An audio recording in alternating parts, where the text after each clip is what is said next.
實不相瞞，細佬除咗係個功夫迷外，本身亦係個中度 ACG 宅嚟嘅。日本同美國嗰啲動漫嘢，我就最啱口味啦。不過細估唔到，原來喺 MMA 界入邊都有咁多人涉足過 ACG 界嘅。今集我哋打少一陣，暫停一集邊龍冷知識，同各位動漫迷集結下先。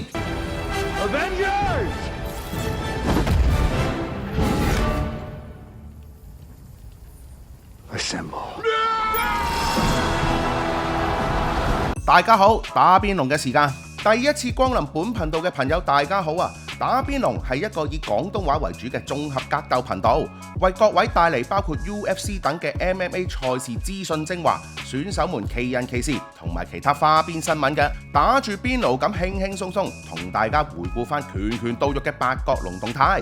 每次比賽之後，我哋都會為大家帶嚟短片邊爐短打，唔使1分鐘，快速同你重溫比賽嘅要點。如果覺得呢個頻道啱你口味嘅，記得 like、comment 同埋 share， 最好就係 subscribe 埋我哋打邊爐嘅 channel， 撳埋個鐘仔，咁我哋有新片就可以立即通知你啦。唔講咁多，開波打邊爐啦！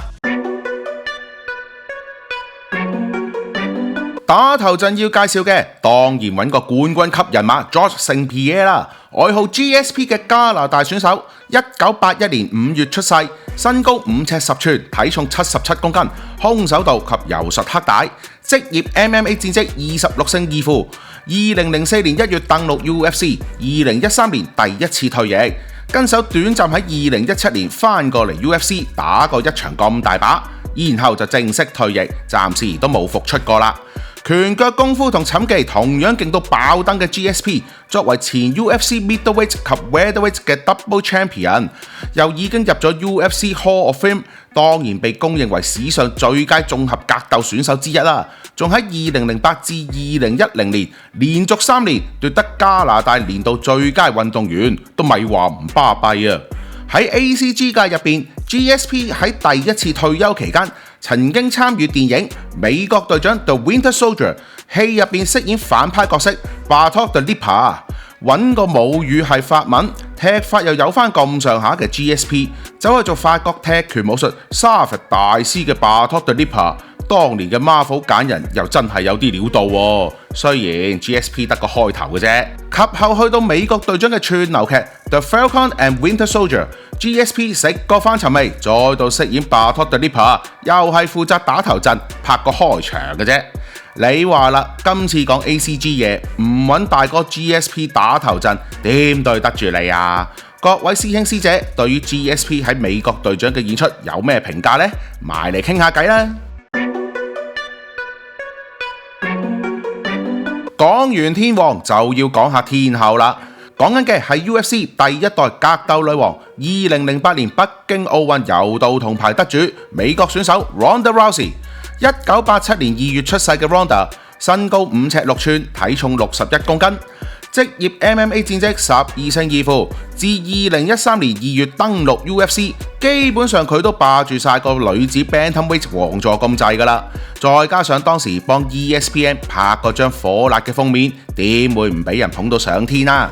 身為柔道女王，以啱巴聞名天下嘅 Ronda， 喺佢在位期間，不知幾多大名，包括 Miesha Tate、Kat Zingano 都要死喺佢手上啊！直到 Holly Holm 嘅出現，一腳踢咗佢落神壇，大家先發現原來 Ronda 啲摔打就勁，拳腳乜咁一般㗎咋。及後再對上當時啱啱上位嘅獅子乸 Amanda Nunes， 俾獅子乸第一回合就 TKO 收咗佢功之後， Ronda 就退出 MMA， 走咗去玩摔角啦。除咗格鬥方面， Ronda 都有參與過幾部動作電影㗎。The Expendable 3、Fast and Furious 7都可以見到佢嘅演出嘅，對白仲多過 GSP 嘅。講到 ACG， 原來 Ronda 本身都係一個動漫迷，仲出版過一本類漫畫書 Graphic Novel， 書名叫做 Expecting the Unexpected。本書講咩呢？我就冇睇過啦。各位師兄有冇人睇過，甚至擁有呢本書啊？留言講下呢本嘢講乜啊喂！講完兩個神台級嘅 UFC 名人堂，我哋翻嚟講下啲現役 UFC 選手前兩級冠軍先。先講嘅係前 Bantamweight 冠軍，外號 Sugar 嘅美國選手 Sean O'Malley， 1994年10月出世，身高5尺11寸，體重61公斤，現時職業 MMA 戰績18勝3負，拳腳耍家嘅佢，2023年8月贏得 UFC 初量級冠軍腰帶，本來順風順水。直到2024年9月喺墨西哥俾無畏機甲 Merab Dvalishvili 擊敗之後，就真係冇運行啦。另一個大哥就係前 Welterweight 冠軍，外號尼日利亞噩夢嘅尼日利亞選手 Kamaru Usman， 1987年5月出世，身高6尺，體重77公斤，現時職業 MMA 戰績21勝4負。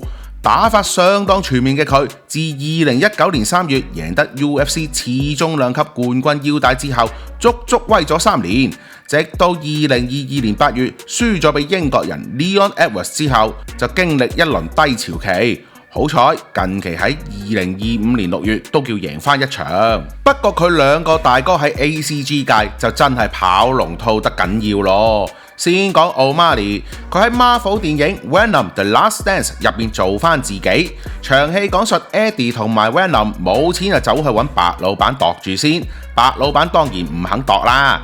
點知跟手時任冠軍嘅蜜糖哥就俾 Venom 修理到7個一皮，搞到要白老闆科水俾揞口費。去到 Usman 就仲慘情，事緣鍾情於漫畫人物 Black Panther 嘅佢，好恨喺黑豹電影度出現，結果佢老哥如願以償，真係喺 Black Panther Wakanda Forever 有份客串。點知佢老哥扮演個角色只係一個接近報警版嘅2打6長官，出場得個1分鐘都冇，仲要俾另一個部落嘅首領串喎。唉，真係睇見到陰公。各位師兄師姐又點睇呢兩個冠軍級茄喱啡嘅演出呢？埋嚟傾下偈啊！講完北美洲同非洲冠軍，講翻個大洋洲冠軍先。講緊嘅係 UFC 羽量級冠軍，外號大帝嘅和哥 Alexander Volkanovski。1988年9月出世，身高5尺6寸，體重66公斤嘅和哥，現時職業 MMA 戰績27勝4負。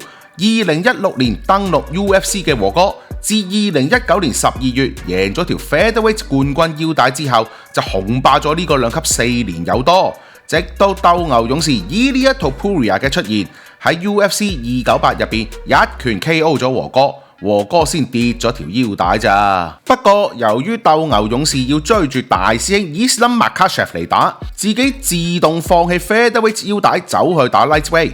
咁啱和哥喺2025年4月爭奪條懸空冠軍腰帶嗰陣，又贏咗巴西長毛 Thiago Lopes， 結果條冠軍腰帶就失而復得啦。但佢同動漫嘢又有乜嘢關係先？話說2025年發佈嘅 Street Fighter 街頭霸王電影預告片入邊，個個熟口熟面嘅遊戲主角當然有份登場啦，而和哥都會粉墨登場，演出嘅角色就係初代 Street Fighter 第一集美國站入邊嘅第一個 boss Joe。問題係和哥光頭嘅喎，乜電影入邊嘅佢咁多頭髮咁濃密㗎，做得幾逼真喎？唔知各位師兄師姐又有冇打過街頭霸王系列呢？埋嚟傾下偈，你用開邊個角色啊？最後呢個出場人物就冇打過 UFC 嘅，但係佢喺格鬥界都可以話響晒朵啦。如果 Ronda Rousey 係初代 UFC 女王，咁佢就直頭係初代 MMA 界女神啊！講緊嘅係 Gina Carano， 1982年4月出世，身高5尺8寸，體重65公斤，職業 MMA 戰績7勝1負。Gina 當紅時期主要都係由仔 Elite XC 同 Strikeforce 兩個搏擊聯盟度嘅。泰拳出身嘅佢，再加上樣靚身材正，點會唔吸引到大家嘅眼球啊？可惜打 Featherweight 嘅 Gina MMA 生涯最後一戰遇上家陣都仲打緊 MMA 嘅 Cris Cyborg，結果2009年8月當晚第一回合俾人 TKO 咗之後，就冇翻過入八角籠打比賽啦。除咗 MMA 生涯， Gina 亦都開拓咗佢喺 ACG 界嘅宏業㗎。先講遊戲，2008年 Gina 就喺知名即時戰略遊戲 Command and Conquer Red Alert 3入邊扮演仿蘇聯嘅女特工 Natasha Volkova， 哇，索到呢！咁都未算，2016年 Deadpool 電影入邊佢都有份演出。Gina 扮演嘅係反派角色 Angel Dust， 又睇得又打得，問你死冇？去到串流劇 ，Gina 喺2019至2020年就參與咗星球大戰嘅分支故事《曼達洛人》，當中飾演一位地方警長 Cara Dune。不過再打得嘅佢，一見到隻咁得意嘅 Grogu 仔，就立即母愛大發，冧晒啦。雖然跟住 Gina 同迪士尼都有啲官司開打，不過都已經和解咗啦。呢位格鬥女神喺 ACG 界嘅發展，唔知各位仲有冇乜嘢補充呢？齊齊留言補完下啦！今集臨完結之前，大家都應該感覺到我呢啲所謂 ACG 料都係插貨打穩嘅啫。如果真係想聽多啲美漫同埋美換嘢，歡迎大家去我老友美漫美換 Henry 個 YouTube channel， 佢對 pop culture 嘅涉獵一定比我專業同埋闊好多嘅，而且唔止 Marvel， 其他大廠好似 DC 咁，甚至去到電影、玩具，佢通通都有 cover。相關連結可以喺 description 嘅資訊欄嗰度揾到。各位師兄師姐有時間又中意聽動漫嘢嘅，記得 subscribe 埋我老友個 channel 啦，揾下有乜嘢啱睇啦，功德無量啊！今集嘅打邊爐時間就差唔多啦，多謝各位師兄師姐同我哋一齊打撈打咗咁耐啊！中意呢條片記得幫我哋 like、comment、share， 仲有 subscribe 我哋打邊爐嘅 YouTube channel， hit 埋隔離個鐘仔，咁我哋有新片就可以立即通知到你哋啦。有你哋嘅支持，個爐先可以保持熱度打落去。密切留意打邊爐頻道，我哋下次見。